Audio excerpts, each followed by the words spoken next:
Hello, guys, and welcome to this week's episode of The Chop with Marvin Lee. I'm waiting for my friend Jimmy. We're going to be going live here in just a moment. I literally just made a mad dash from work and just got here a few moments ago. So we're waiting for Jimmy to join us, and we're going to jump in and we're going to go from there. And I hope that you guys had a phenomenal week. This is the first day of a brand new week. Last week seemed to be long, but nonetheless, it was a good week. So I hope that you guys had a good week, are having a good week, and are excited about what lies ahead. So we're going to give Jimmy a few more moments to get signed on here, and we're going to get started. Um, so we're going to see here. And if anybody has a question or a comment in the meantime, feel free to pop it right there in the comments. Let's see. Let me make sure he's on with me.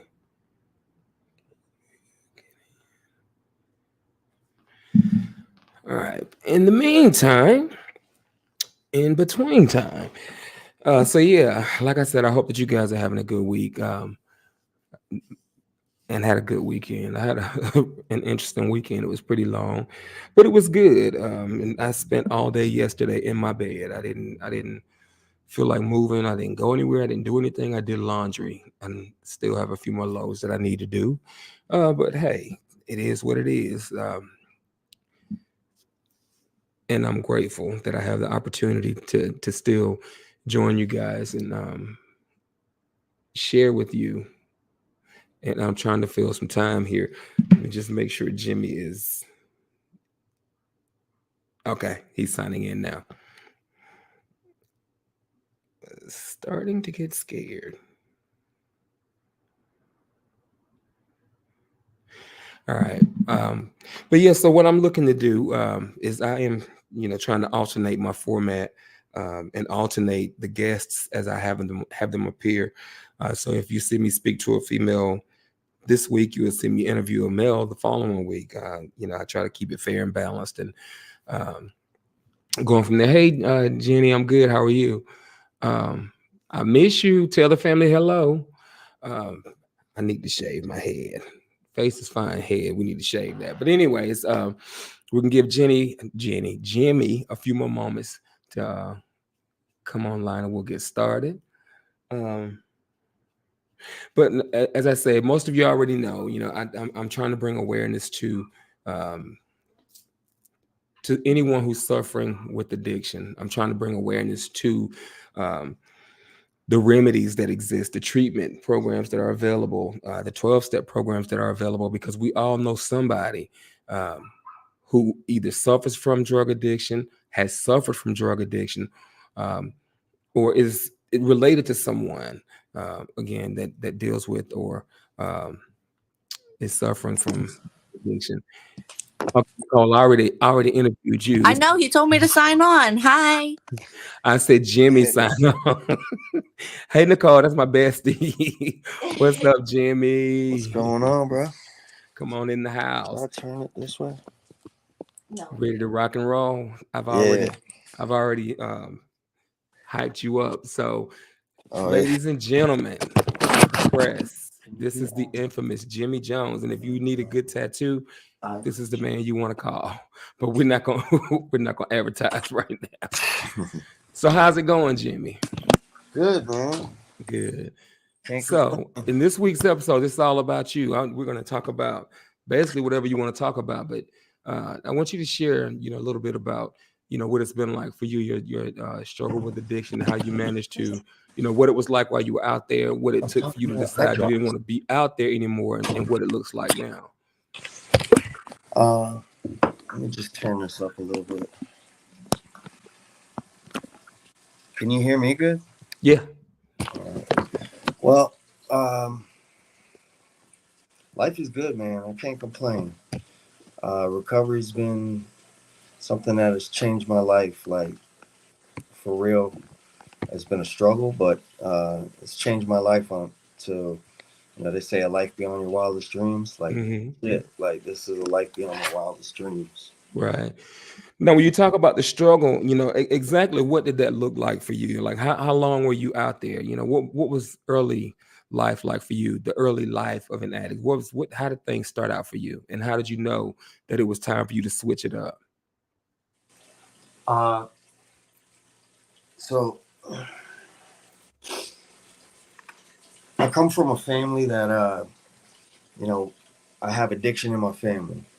So it wasn't like it was hard to see. My father's a using addict. My mom was an alcoholic, and my dad's still using. And it was something that was like introduced to me, and I used with my dad and sold drugs with my dad, and so it wasn't like I knew I was an addict. I just didn't know it wasn't okay. Mm-hmm. I didn't know a different way. Like in my eyes, I thought everybody got high for real, Right. and like I just had no idea that there was another way to live. And I feel like what recovery really did was open my eyes up to a new kind of life that I had never thought existed before. You know, um, so I started using around probably 15, and it for a couple years, it was good. I mean, I can't lie, getting high Mm-hmm. was fun. Shit. Started out with the party drugs and stuff like that. Started out with the fun stuff like, acid and weed and stuff like that, and ecstasy, and um, before I knew it, that had progressed. But I don't want to say like really carried away with it. I used to do it all the time, but life was fun then, you know. And then what really I feel like was my downfall, I started doing cocaine back then because my dad was into cocaine. And Mm-hmm. what really took me to my knees, what I fell in love with was opiates. I had a kid with this girl who her mom was prescribed opiates. And she seen, I was selling, some other stuff. Um, Mostly like weed and coke and like some of that other party stuff. But Mm-hmm. what really she seen the potential, I guess, that she could make a couple bucks, and she introduced me to opiates.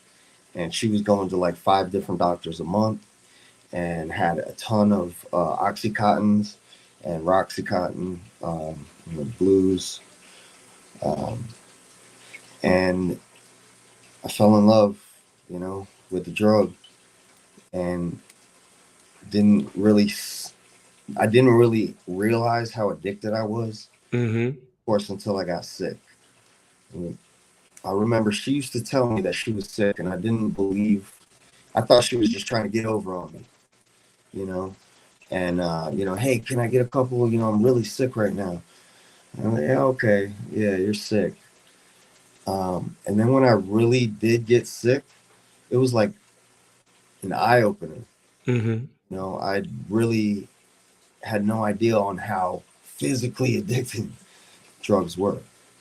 Um, and I've known a lot of people that got high, but I never knew anybody that got high off of this shit, you know. Mm-hmm.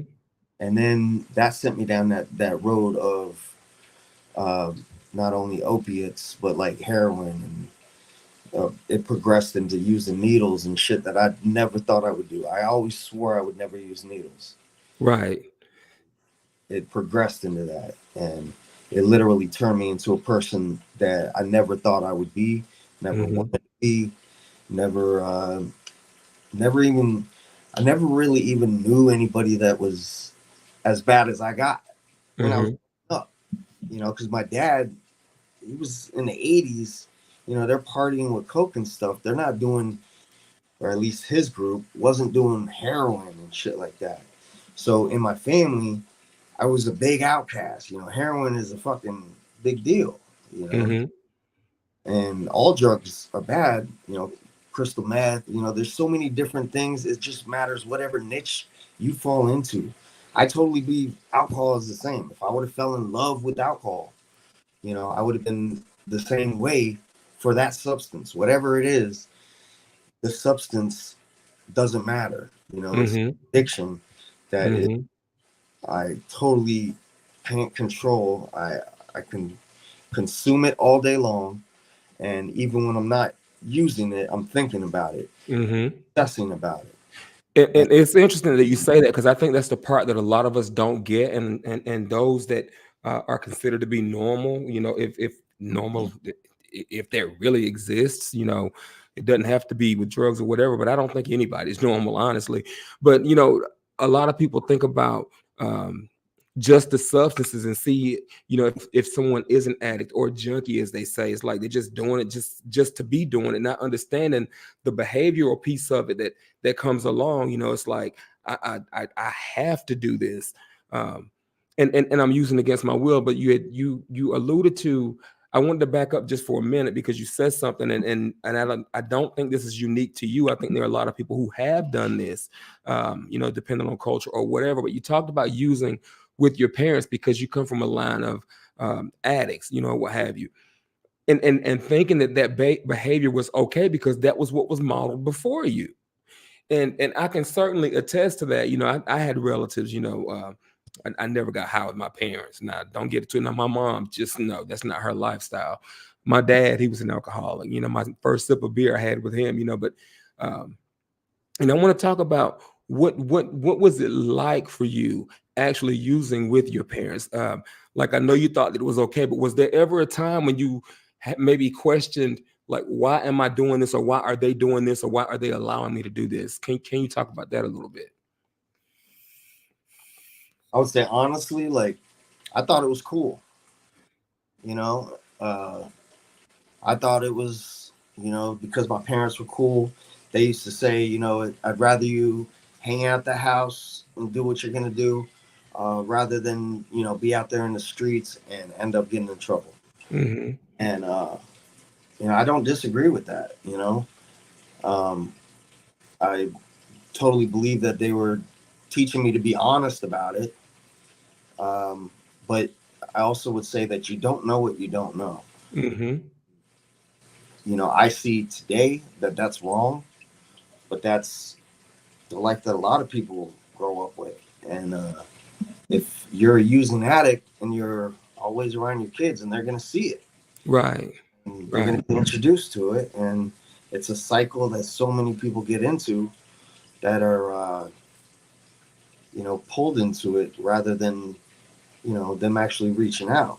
I know Right. a lot of people, so many people never are in that situation too. So I can't say that, you know, in a way, like my brother, he didn't use no narcotics. Like he used weed, and that's it.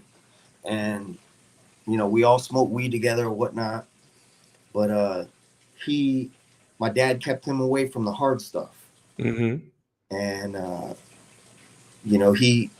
So I bought a car when I was 14. I started driving it. I dropped out of high school and stuff, and like I was started getting in trouble, and like he just seemed like I was his firstborn. I'm his namesake. I'm Jimmy Jones the third. Right. Um, so I guess whatever he felt like he did wrong with me, he tried to do right with my brother, and he didn't let him drive without a license. He didn't introduce him to cocaine, stuff like that. Um, and as far as I know, like he didn't really ever do any hard drugs with him. Um, I know damn for sure he didn't smoke crack with him.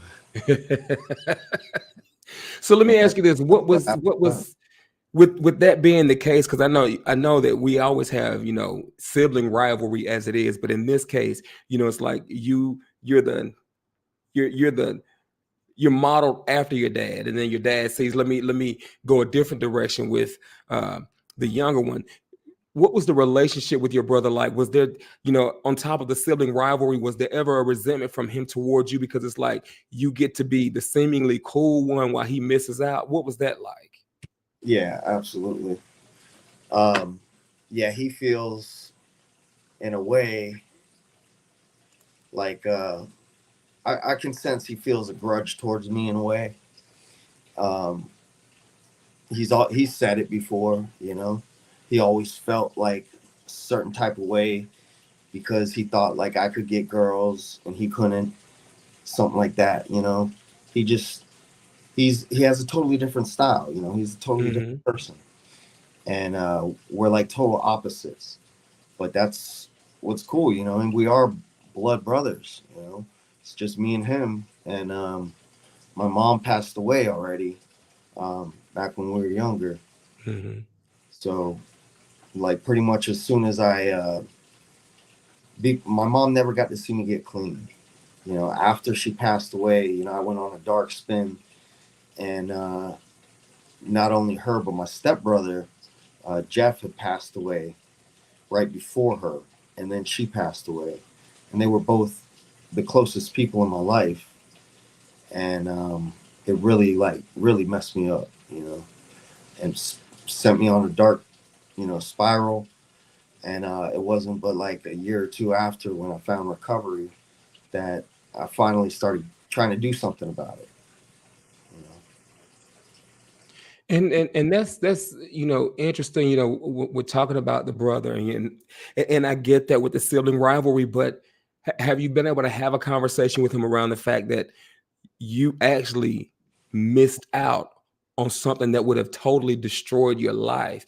Like, I understand how you may have perceived the relationship that I had with dad, but the part that you didn't know, have you had a conversation with him centered around the ugliness of what the addiction looks like, exactly what your dad was trying to shelter him from, and the fact that if he's trying to protect you, what you were resentful of, it actually was a blessing in disguise, because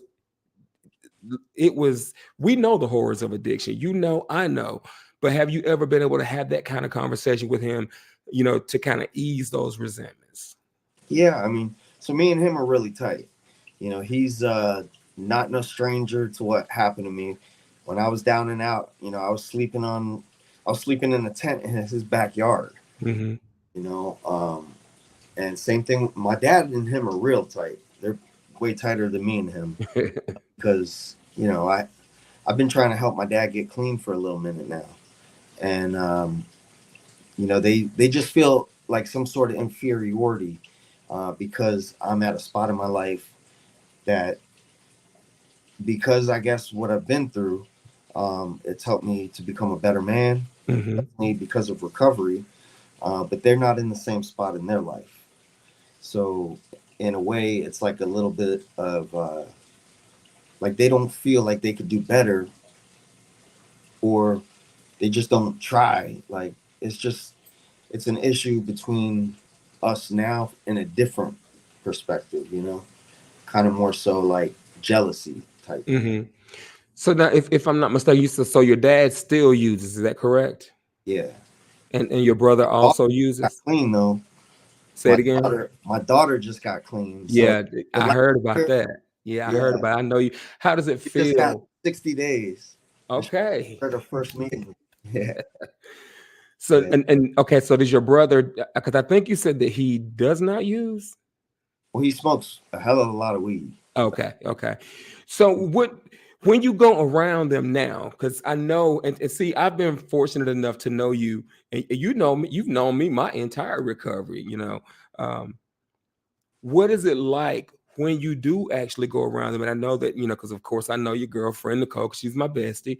So what is that like when you're around them? And I know I hear you saying that, it's almost like there's like this jealousy or whatnot. Have they ever asked you things like, how do I change this? How can I make my life better? I mean, have they ever had that conversation with you? No, because I mean I do talk to them about it, but they're not willing. You know, they don't think they have an issue. You know, And that's Dad another says thing, he has an issue, but right? he went to rehab 3 times last year, but he left every time. So he's just not ready yet. But that's a great improvement because for the past 40 years, he never went to rehab. Or Hmm. he did go one time. And that's right after my mom had passed. Um, so she passed of HIV, and my dad still has it.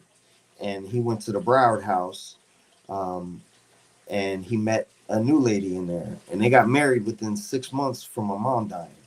So the rest of my family like really felt some type of way, and I can't lie, I felt some type of way, and not to mention that she's a crackhead too, black lady from Miami, uh, not like doesn't really have no future, like she's on Section 8 too, and like I just felt like he was self demolishing. He was putting himself in a situation where he was gonna relapse. He's in rehab, and they get married in the rehab. Oh, wow. Yeah, to another addict Right. trying to get clean. Both of them don't got no clean time, don't got no sort of program. They're going to meetings that they have to, you know what I mean? But they don't have a recovery program. So what Right. do? They go back out into the street and start using again. They just It, like t- didn't, t- t- they didn't plan, you know. so let me ask you this: what is your relationship like with? I guess it would be your stepmother. Me and her are cool. Okay. She's Like so I'm assuming that she's still actively using now. yeah, she's a very grumpy lady, but me and her are cool. But like she's just fed up with my dad, and I am too, so we can relate. Right. And the interesting thing is, I know you said that they met in rehab and actually got married in rehab, and a lot of people do this, it's like we put down one substance, and that you alluded to this earlier, it's the behaviors that we don't realize are the real issue. It's not so much the substance itself. So I put down the drugs. I have to have something else to fill this void. So let me use a woman, or let me use a man, or let me use shopping, or just whatever the case may be. And it sounds like there was this, you know, the stages of grief. I can only imagine what it would feel like to lose a life partner, and that hole that is left behind. And so it's like the first person who comes along that seems interesting, or shows me a little affection, or shows me attention, or whatever the case may be, let me latch on to them. Let me get married, not understanding that I need to take some time to really step back and look at me, and sit with myself, whatnot. But yeah, we say a lot of times finance and romance, they'll definitely mess us up. But now I know something about you, because again, we're friends, and I know a lot of your story. But what have you been, when you say that your life is different today, how is it different? Now, talk about the things that you've been able to do, because the thing about it is, when we put down the substances and we actually start to apply ourselves, um, there's nothing that an addict can't do. We're some of the most brilliant, we're some of the most articulate, some of the most intelligent, uh, we're some of the most amazing people, but it's just that we've never focused on the assets before. So what are some of the things that you have been able to accomplish in your life since you made the decision to stop using? Well, so I've been on a journey. I've done a lot of different careers, and today I'm finally my own business owner. Um, Recovery allowed me the opportunity to go back to school. I went to college for audio engineering for a little Mhm. while, but because of a relapse, I didn't graduate. Um, but it set me on a path in my life that I could have never predicted. Um, I wasn't going to school really to like make a career out of it. Honestly, like I was already a tattoo artist, and I was already doing okay with that, and I had a construction career. So like I wasn't like looking for a new career per se, um, but I just felt it in my spirit, because the way that it actually happened was like I went to rehab, and I was clean for some time, like 2 years, and then when I relapsed, I was out for a little while. But when I came back, the it just like kind of opened up some doors for me because of my time before. Somebody I had helped in, I actually met him and I went through Bark, and he was there with me uh, when I went through IRT and whatnot. And because of that, I started running halfway houses, and he was one of the guys that came to my halfway house. and I made it a rule that you had to do H&I. I'd started a youth subcommittee that was like geared towards getting people in recovery, geared more in service, and we were like throwing events like geared towards youth and stuff. And because of that, like it just opened up the door um, to a new, like, I totally didn't think I would ever do anything with my music. I always wrote like poetry or lyrics, whatever.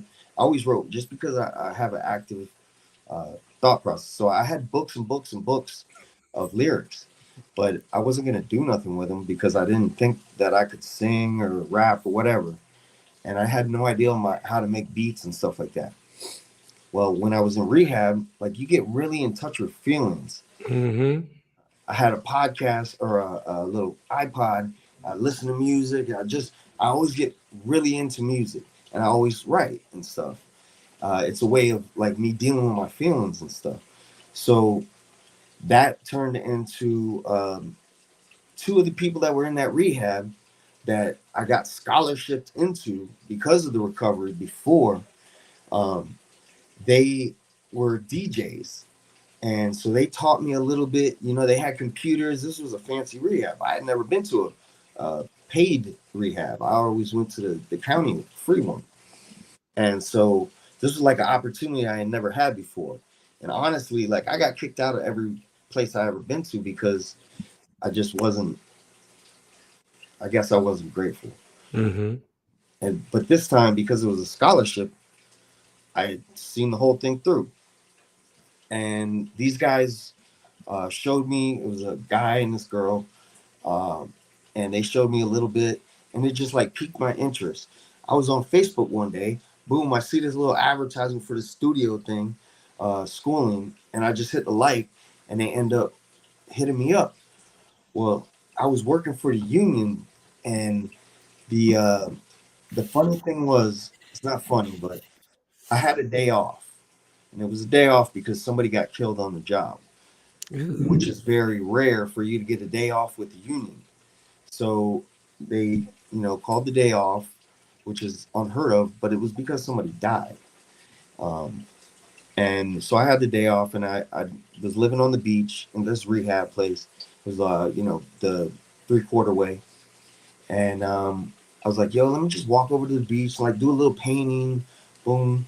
I was like, oh, I want to do this color. So I'm going to go up to Michael's and go get some paint.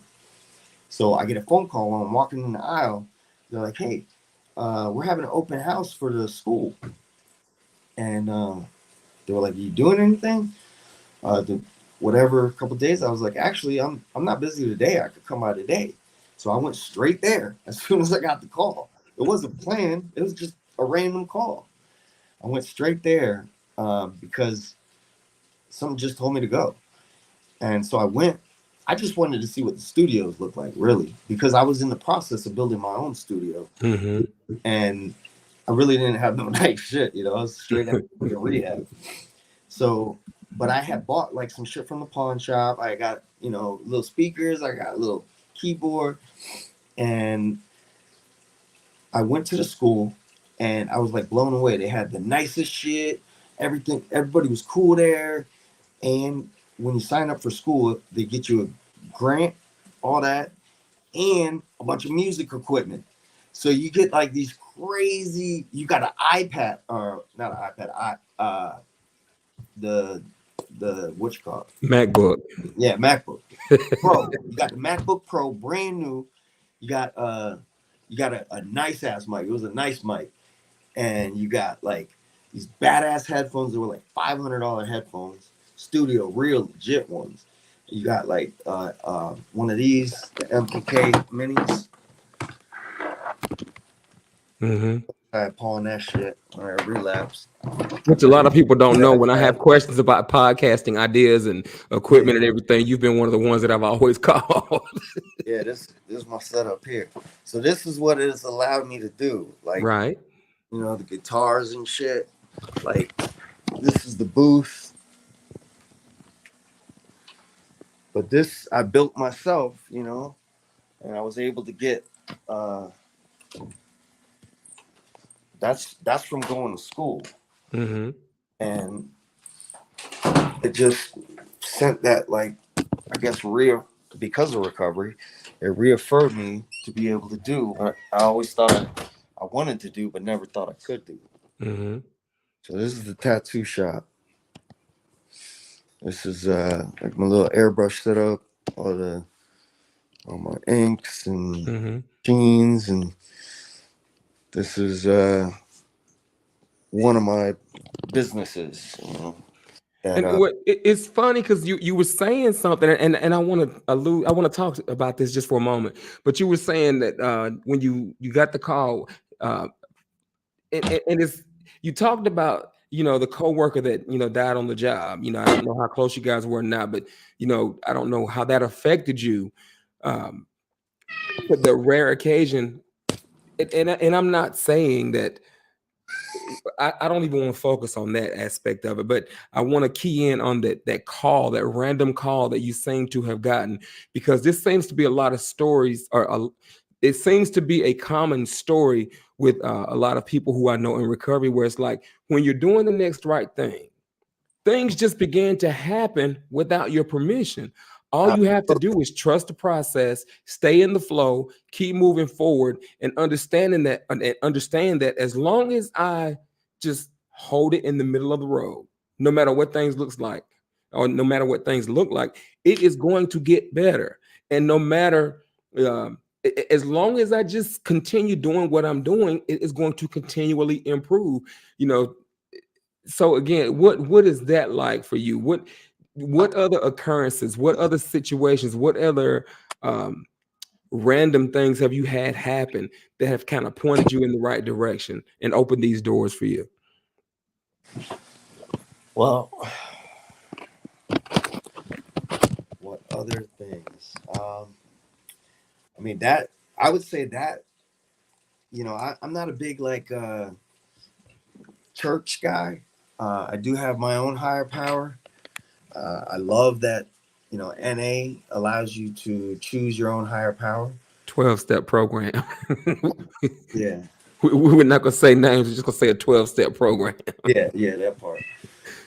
But I would say that it's opened up so many doors. Like, every day, like, I really just feel like I go with the flow on whatever my higher power is, like, presenting to me.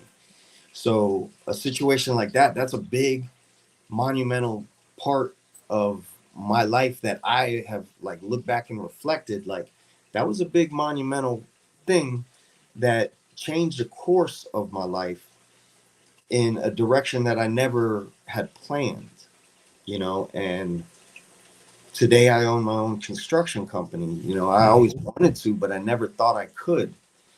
And because of my belief in, like, I totally have faith today.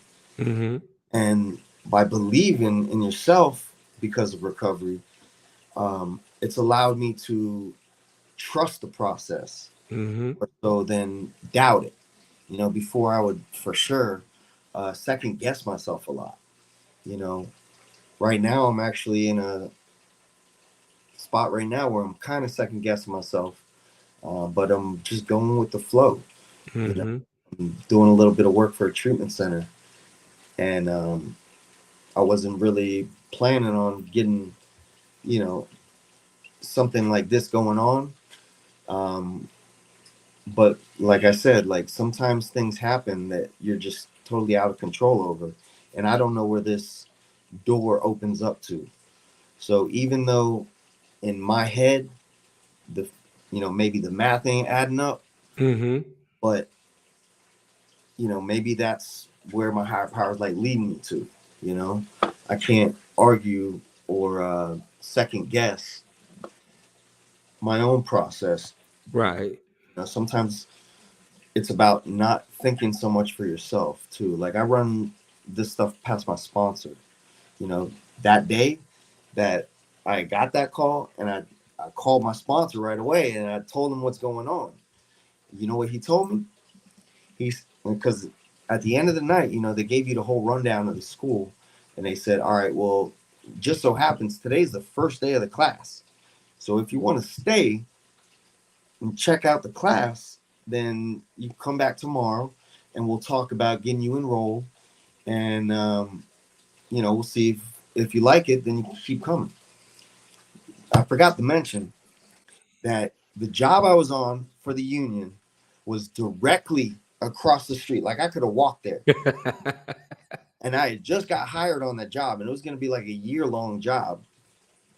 And because it was directly across the street, the timing, I went to work 10 hours, and would get off and have an hour in between to get the class. I could eat, go to class, get off at like 10:30, get home by like 11:30 midnight or something, but it was like a perfect schedule. I wake up 5:30 in the morning, go back.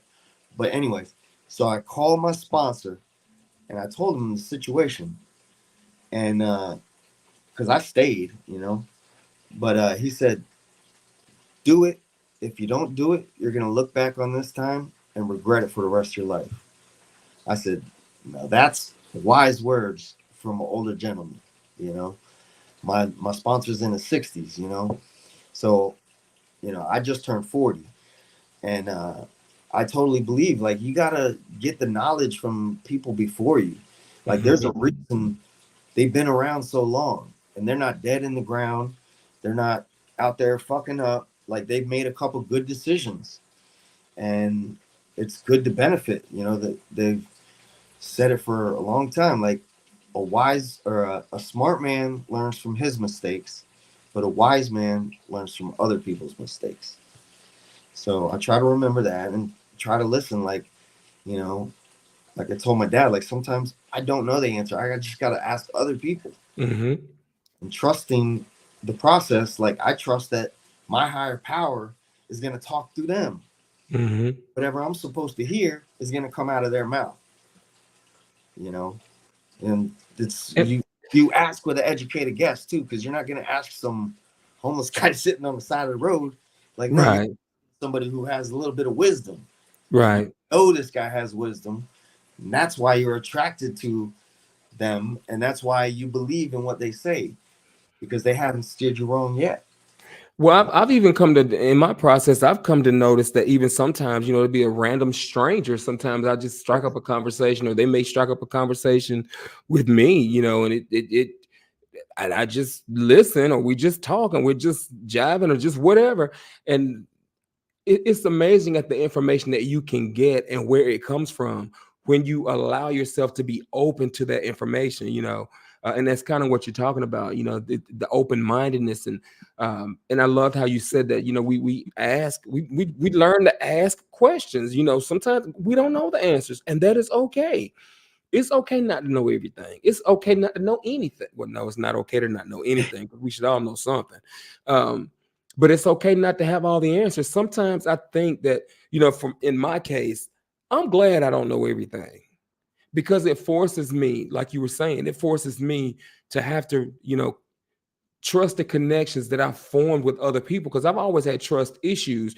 And if I know that there's somebody that I have connected with and that I'm vibing with, and I need help with, and I talk to them, and the information they provide to me, it leads me to make a decision that is beneficial, and it promotes my growth. See, now that just caused me to trust them a little more, and it brought me a little closer with them. So I'm learning how to, even at this age, continue to trust other people, and not even so much trust other people, but to even trust the process even more, to trust my higher power. Like you were saying, I know that if I keep doing the next right thing, and if I stay open-minded, if I stay committed, if I stay determined, there's nothing that is going to catch me off guard, and there's nothing that is going to defeat me. We face challenges. Challenges are beautiful. They're not obstacles. It's all about my perspective. How do I see this thing? That obstacle is not in my way to prevent me from getting to my next level. Maybe it's put there to bring something out of me that I didn't realize was there. And when I overcome this particular obstacle, and I see that as it was just a challenge, is all that it was, I've learned how to persevere through something. I've learned how to tap into my faith. Maybe I learned how to tap into my courage, whatever. But at the end of the day, again, we as recovering addicts are some of the most resilient people at anything. And not only that, we make some of the most efficient and effective leaders because of what we've gone through. Yeah. I believe that, those are the things that actually make you into the person that you are. All those trials and shit like that, that's for your benefit. Hmm. Everybody is going to go through pain in life. It's inevitable. Everybody dies. Everybody has struggles. No matter how fancy they may look from the outside, everybody has struggles, no matter what Hmm. it. The people that don't do drugs may be overeaters. It's very easy to get carried away with something like that, you know. But those little things, like, I always try to learn stuff. Like I watch a lot of documentaries and I listen to a lot of podcasts, stuff like that, because I'm always trying to learn something that I don't know. Hmm. Like you said, it's okay to not know. I tell my guys that all the time. It's okay not to know. The people that think they know everything are the ones that, they don't know. They don't know. They don't know. You got to know that you don't know. There's Right, so many things that we don't know, and that's okay. Like, why do you feel like you got to know everything? right. I'm always trying to learn. I'm always working on. I'm about to do something on my truck that I've never done before, but I 100% believe I can do it. I'll get it done. And I've done that several times on multiple vehicles. And I'm not a mechanic. I am mechanically inclined, but I'm not a mechanic. And I do several things that I'm not certified for. But I trust that I'll get it done because I'm gonna try, and I'm gonna do it. That's the only thing you can do is give it a shot. And Right. once you get to that problem that you don't know what the solution is, you just got to figure out the solution. There's always a solution to every problem. That's why I used to love math. When I was in school, I liked math because there's always a solution. There's a correct answer. Like some forms of literacy and stuff like that. Sometimes I was not so good at other things because it could be alternative solutions. But something that's an exact definite is always, going to make more sense to me, like a mathematical equation. Hmm. But so, yeah, I totally, because of recovery, like I believe that I can do anything that I put my mind to. And that's And this is the way I like to see it. You were just talking about this, but the way I look at it is whatever the problem is actually not the problem. The problem is my attitude about the problem. yeah, And like you just said, every problem has a solution. The question for me is, am I going to be more problem oriented, or am I going to be more solution oriented?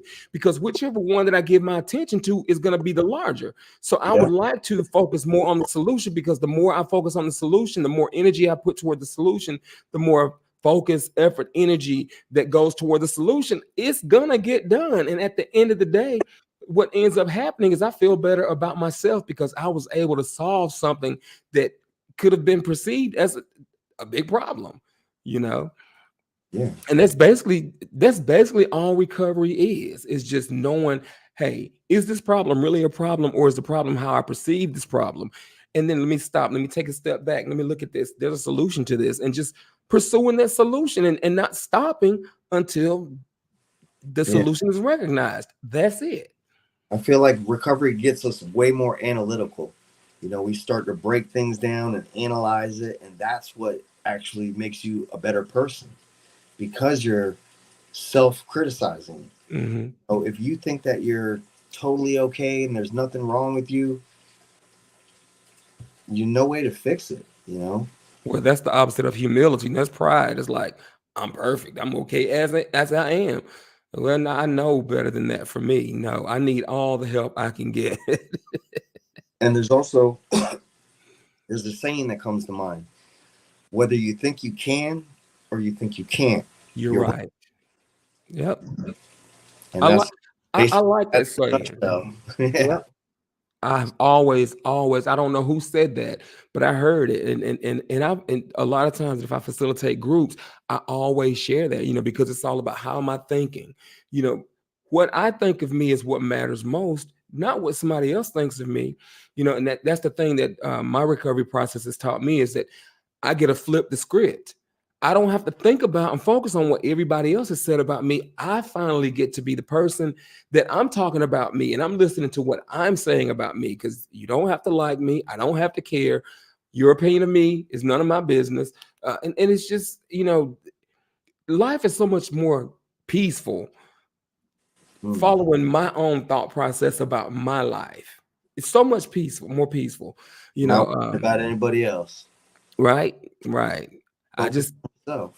I stay in my hula hoop. I stay in my lane, and and the amazing thing, I said this to somebody a couple weeks ago. It's amazing that we don't think about this. Something so simple as it does not cost us anything to mind our own business. Yeah. It's completely and totally free, but it pays dividends. Yeah. It's Absolutely. mind blowing, but it's not. It's free to mind my own business, but it pays dividends. I've Um, totally like over time, like I don't know if it's just because of recovery or because of age, like I totally just became a lot more focus driven. Um, and I do social media and whatnot, but I'm never like in other people's business. So I do have people I associate with, and I have friends that I love, but I'm not all up in their business. You know, right. I'm not curious as to what skeletons people got in their closet. We all got skeletons. Hmm. And those things are what makes us us. That's okay to Right. have those skeletons. Like And, everybody has some shit. You know what I mean? and And I like how you say that. And I think, when you say the age or the recovery, and I think it's a little bit of two, a little bit of both, or a mixture of the two for me. Because for me, I'm at the age now that, you know, it's never too late to become who or what you were meant to become. Never too late. But the thing about it for me is this: I spent so much time throwing my life away that I have been given this new lease on life. I have this new perspective that I want to go as far as I can possibly go and do as much as I can possibly do and be the person I want to be, not who everybody else says that I can be. So for me, it's a little bit of the whole recovery aspect and my age. It's like, and on top of that, because of the recovery, I'm okay being by myself now. I'm okay with me. I'm okay not going to the parties. I'm okay not going to the movies. I'm okay not going to the events. I'm okay, but when I want to go, I'll go. But I don't have to. That have to is not there anymore. And that's because I understand what it feels like to enjoy my own company. yeah, absolutely. I used to always feel like I was missing out, like I had to be, especially when I was younger and I got locked up. Like it was the worst on Friday nights because my girl was out there and I was in there, and it was just eating me up, and it was all like mental, and it really fucks with a young man's head for sure when Hmm. when you're young and you can't be where you want to be. And like I just felt like I was wasting my life doing all that time, and I definitely did waste a lot of time. But Hmm. those things helped me learn. I found out about recovery through being locked up. I got Hmm. sentenced to a drug program in house. Had to do the 90-day drug program Hmm. in the Conti in Pompano. And because of that, yeah, it sucked all that time that I did, but those are those little things that's like totally altered my perception on life and Hmm. more important in life. All those material things that I had before I was in there, I lost everything. When I came out, I had to start from a clean slate every time, you know, and but those little lessons, like those are the things that stuck with me. That's Hmm. the reason why I got into tattooing, because like I felt like they could never take away my tattoos, Right. because I had so much shit that I just lost, um, because you know my baby mama had the house, and then she started doing her own thing as a using addict, and who knows where all my shit went. Well, Yeah, that's something else too. In my experience with recovery, one other thing about addicts is, again, it speaks to the resilience. We can hit rock bottom, have absolutely nothing, and bounce back and have everything over a matter of time. It absolutely. I've and done that 3 times in my life. Started from scratch 3 times, literally from zero and nothing, and built my life up, only to fuck it up again, and then do it again. But usually, I can't say it was all the time. It wasn't because of decision. It was always because of decisions I made. mm-hmm. Sometimes it was like I violated probation, then you got to go away for a year. You're gonna lose everything. If you're giving it away to the dope man, that's another way of losing everything. You're just giving it away. Luckily I had always bounced back relatively quickly, and right now I have just over 3.5 years clean, um, and I've been in recovery for 15 years. I've had 2 years, twice, a year, um, and all those little things that I've learned though over that time, like I wouldn't trade it for the world, because those little things, like I've had some real trials and tribulations, because of the type of addict I am. Even when I am using, I'm not the type that like nods out and stuff like that. I'm always the type that like I always make sure I got, and I wasn't the type to spend all my money, and so I'd always make sure I have, because I had to work to survive, and I Mm-hmm. was always on my grind even when I was using, um, because that's the only way I could keep using, really. Yeah. And yeah, so I mean, We certainly know how to bounce back. That yeah, is for sure. Um, I it like is. saying that to people who might not think, like, they don't see the rainbow on the other side. Like, I always try to say my clean time, and like I got a great life, but I just want you to know, like, I literally had a great life within like 6 months to a year of getting clean. Not because all this time. It's like, no, you do bounce back quick. You'll get your shit back quick. And it's just a natural thing when you're not giving all your money away to the dope man. Yep. Well, not only that, but I know what it was. While you were talking, I was listening to you and I almost lost the question that I wanted to ask you. You were talking about um, like the bouncing back and how we get things back. And I don't think a lot of people focus on this enough.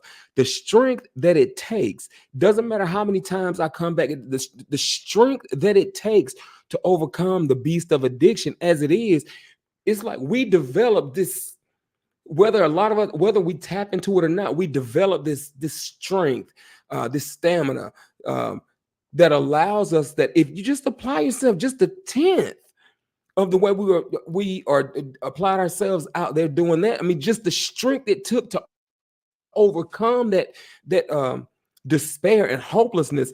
It's like it just creates this. It creates this almost like I don't want to say a Superman effect, because we don't become Superman or Superwomen, but we are definitely the strongest of the strong. And I think sometimes that some of us can take that for granted. It's like, well, I, I can get it back. It was relatively easy. Like, yeah, but the fact for me, I recognize that strength, and I also recognize that, you know what, I don't want to play with this. I don't want to gamble, because that's the downside. Is there's a gamble. It's like I'm playing Russian roulette with my life, and there's no guarantee that if I go back out, that I'll make it back. So I would just rather take my defeat, or not the defeat, take my win, because for me, if I can put the substances down and I can get the help that I need, that's a win. So let me take this win and let me cultivate this win. I don't want multiples. And if that's your story, like yours is, then that's great. We all don't have the same story, but the thing is, we all have a story. That's the important thing. Yeah, I'm And grateful you, for that story. yeah, and we didn't talk a lot about a lot of things, because an hour doesn't suffice. Because again, I know a lot of the things, but all I'm saying is that people can imagine what it has been like, and there are those that are struggling. And I hope somebody's watching that heard something that you said that makes them feel like, you know what, if he can do it, I can do it too. Um, and, Absolutely. and it's just, Do it's anything you want. amazing. It's amazing. But yeah, we got to get together, because I got some audio engineering stuff that we need to work on. because I need to go to the next level. But now, Jimmy, if you had one piece of advice, one word of wisdom that you would leave with the audience, what would that be? It could be anything you want it to be. I would say give yourself a shot. We only have one life, you know. We might not get a chance to do this again. And the only person you're robbing is yourself, you know, and not only that, but a lot of family and people that love you. And if you don't care about yourself, I know there's probably somebody else that does. You know, there's always somebody that loves you that you might not even know. There's people that look up to you that you might not even know. And by you doing the right thing, you know, it's like a domino effect in your family. And, you know, I've been that type in my family, and it's, you know, it's given. My daughter's 21 right now. She has a 4-year-old daughter, and she just lost custody, and she's on the progress of getting her kid back. And it's because of recovery. You know, she's in recovery right now. She's doing great. And I've seen so many people, like I'm a satisfied customer of recovery. No matter which program it is, all of them work. It's all about you. You know, if you give anything your effort, 100%, you are going to succeed at it, no matter what it is. If you don't believe in yourself, you're giving that 100% of your effort. Yep. You know, so you are the one who creates your own destiny.